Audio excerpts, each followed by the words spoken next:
Hello, my name is Chris Tafoya. I'm a special education teacher, and welcome to our podcast on SDI concerning social and emotional learning. Today, we're going to be discussing collaborative supports for a second grade student named Jacob, who is living with emotional impairments. We will be discussing how we can meet his academic, behavioral, and emotional needs through structured planning and positive reinforcement. For the first part of our conversation today, I would like to talk about the instructional approach and the scaffolded supports we're going to be using for Jacob. We plan on using the I do, we do, you do instructional model.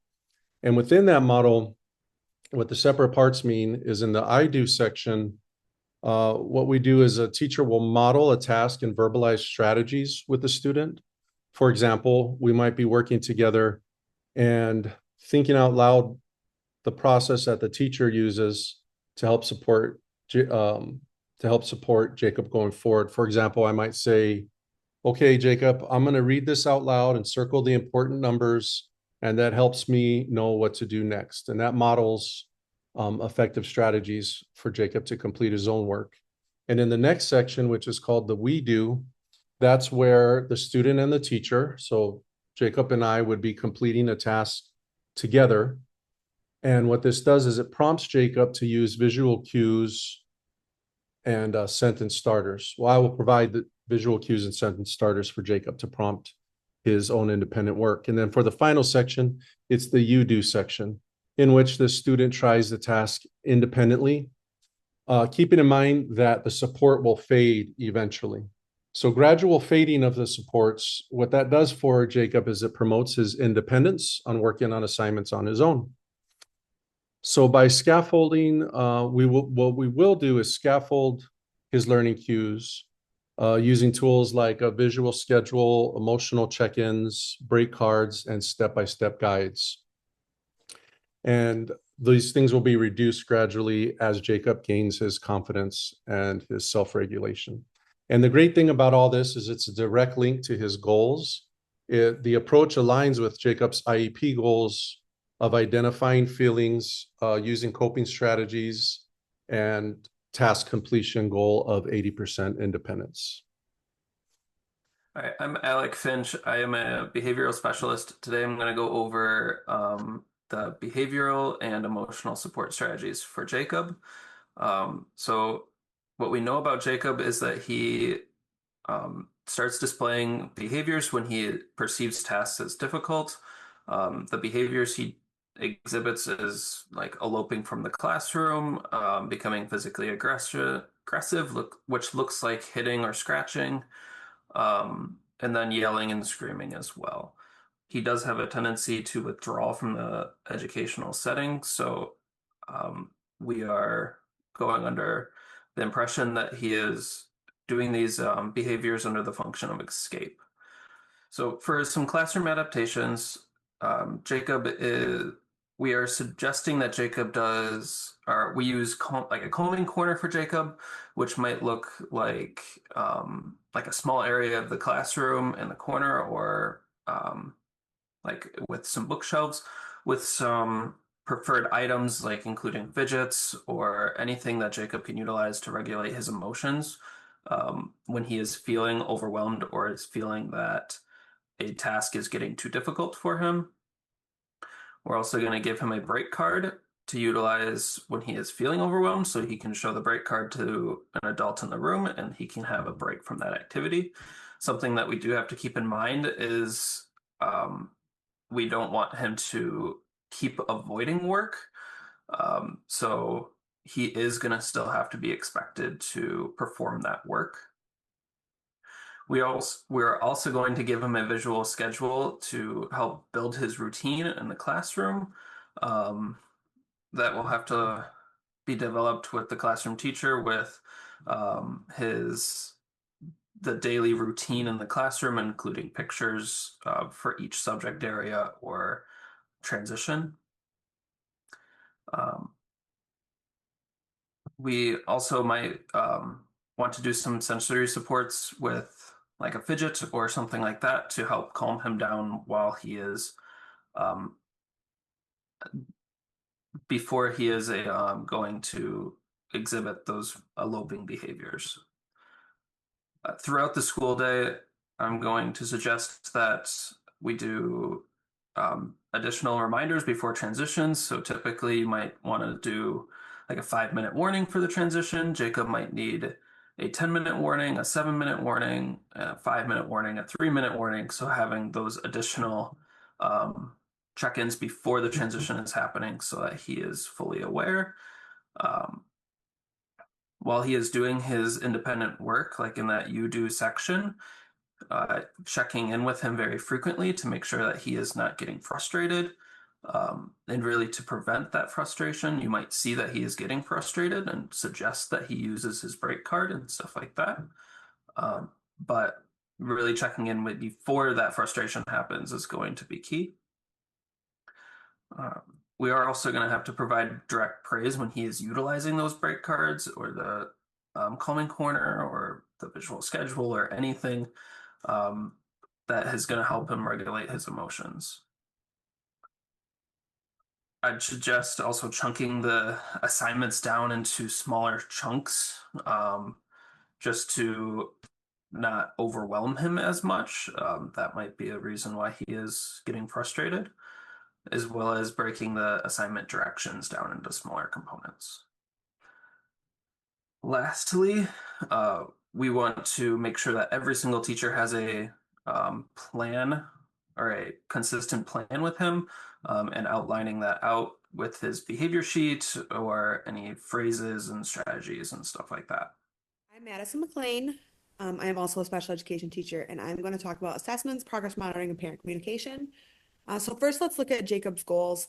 His goals are with behavior breaks and token economy. Jacob will complete assigned academics with 80% independence in 4 out of 5 opportunities, as measured by teacher observation and data collection.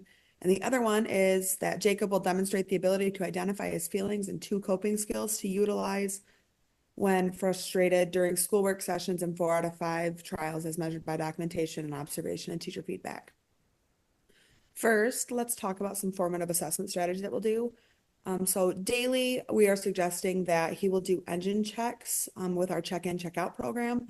So the check-in, check-out program will kind of be going along with his visual schedule, and he'll have 3 choices. He'll have either a smiley face, a straight face, or a frowny face. And the teacher is responsible for filling out that.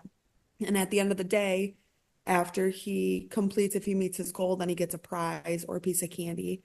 And the engine checks we will do along with that, just to kind of check in with him periodically throughout the day to see how it's going. I will also weekly push in for support and observations to kind of check and see how we can better structure the times and the tasks for Jacob. We will collect work samples from the general education teacher as well as track work completion via Power School. In those moments of high behaviors, we will use an ABC chart to continue to track for new functions behind the behaviors that Jacob is exhibiting. And then we will have Jacob self-rate how his day went at the end of the day to where he will, as final engine check, when he's on the final checkout phase, he will have yet again a smiley face, a frowny face, or a straight face of where he will have to decide if his day was a good day, a bad day, or if it was an okay day. And then a picture of that will get sent home to his parents. Now, the data collection, like I said, we will do daily engine checks. We'll start off with 1 in the morning when he comes and gets his clipboard for check-in. We will do 1 at lunchtime to check how the day is going so far. And then we will do 1 at the end of the day. We use a calming board or a sensory diet plan for him when he does need his break card. These will be completed in the resource room. This will also show data for the resource room teacher to collect the amount of times that he is using that, as well as providing data to show like the length of how long it takes him to re-regulate and re-enter that general education setting. Power School we use, like I said earlier, to track task completion. At the end of the week, either the resource room teacher or the general education teacher will pull a report on missing assignments for the week and share that with parents as well. Now, how we're going to keep parents involved is via our school communication app, either Thrill Share, Dojo, Reminder, whatever the general education teacher uses. The special ed teacher will also be involved in that conversation. We will send daily messages kind of checking in like overall on he had a good day, he had a bad day, but also notifying them of behaviors as well as celebrations, because I feel like it's important to also notify parents when we have a great celebration day for him. And then parents are also going to be welcomed and encouraged to attend our monthly review meetings on Jacob to continue to improve this plan moving forward. My name is Katie Garrison. I'm a special ed teacher. I'm going to be talking about how we're going to be using the token economy for Jacob. The token economy for him will start Monday and it will go through the whole week. Every morning he will make sure he knows where all of his stickers are. And then throughout his day, when he is able to demonstrate our target behaviors, which is staying in classrooms, using coping strategies appropriately, going to the calming corner instead of having explosive emotions, completing tasks or academic activities that are undesirable for him, interacting with peers in a positive way. Each of these things that the teacher is able to see him doing, he would get a token or a sticker, and then he'd be able to put it on a visual schedule so that he's able to carry it around with him to all of his classes. And all of the teachers would be able to give him those stickers as well so that he can gain as many stickers throughout the day. At the end of the day, in unison with the smiley face thing that Madison had talked about, he'll be able to decide whether he had a good day, kind of an okay day, or a bad day. And then that would go home with parents as well. The rewards that he could get at the end of the day, or at the end of the week, excuse me, would be examples. Talking with him, we would kind of go over what kind of rewards would be best for him, that would actually motivate him and want to do well. But for example, 5 stickers, he could choose a game to play with a trusted adult or a peer that he would want to do. 10 stickers could be lunch with a teacher or another student that he is trusting with. 15 stickers, he could get a small prize from the treasure box based on things that he enjoys doing.